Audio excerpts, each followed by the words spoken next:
Welcome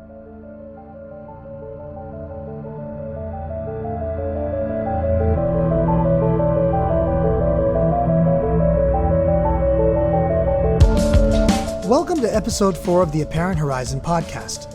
I'm Jason Pramas. I'm a photojournalist and editor, and I write the syndicated column Apparent Horizon for the Boston Institute for Nonprofit Journalism, or BINJ, BINJ for short. You can find the BINJ website at BINJ Online, that's binjonline.org. This week, I'm reading the October 13, 2016 Apparent Horizon, entitled Fight Where You Stand. Organizing for Democracy on the Job can spark a movement for democracy nationwide. In a month featuring a couple of significant labor actions in the Boston area, the Harvard University Dining Hall workers' strike for better pay and benefits, and the Boston Carmen's Union's recent civil disobedience action against privatization at the MBTA, it's worth reflecting on the difference between unionized workers and other workers in the U.S., which can be summarized as follows. Union workers fight. One can criticize them for not fighting hard or effectively enough, and I certainly do from time to time, but when push comes to shove, union workers will push back, collectively, putting them in a stronger position than the rest of working people in this era, nearly 90% of whom have no representation on the job. Tens of millions of workers who are unprotected employees at will that can basically be fired at any time for any reason other than open discrimination. And chances are you're one of them. Yet the reaction by many ununionized workers to their unionized fellows can be puzzling.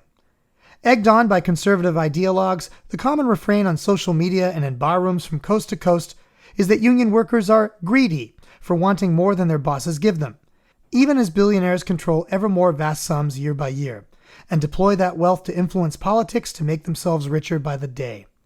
This leaves union critics caught in a rather obvious contradiction.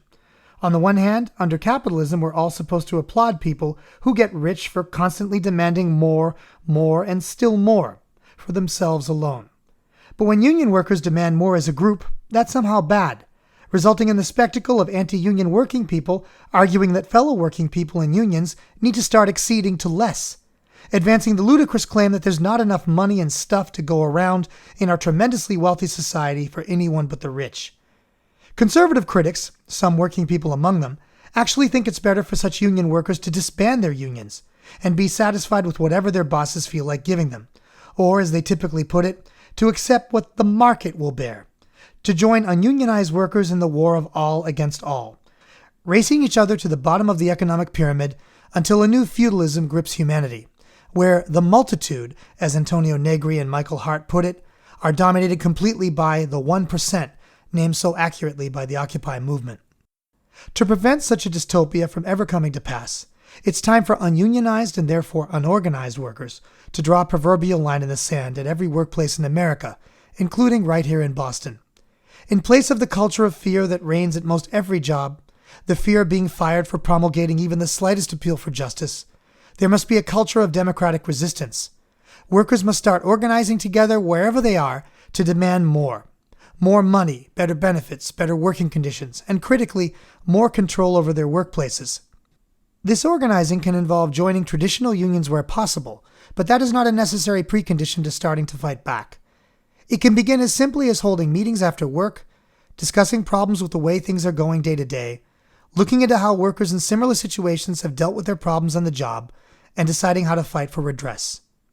Some will say that such conflict is old-fashioned and counterproductive, and that it's far better to work together with owners and bosses to come to some kind of accord on the job, from a position of permanent weakness, leaving power in the hands of the moneyed elites, in your workplace and in the larger political realm.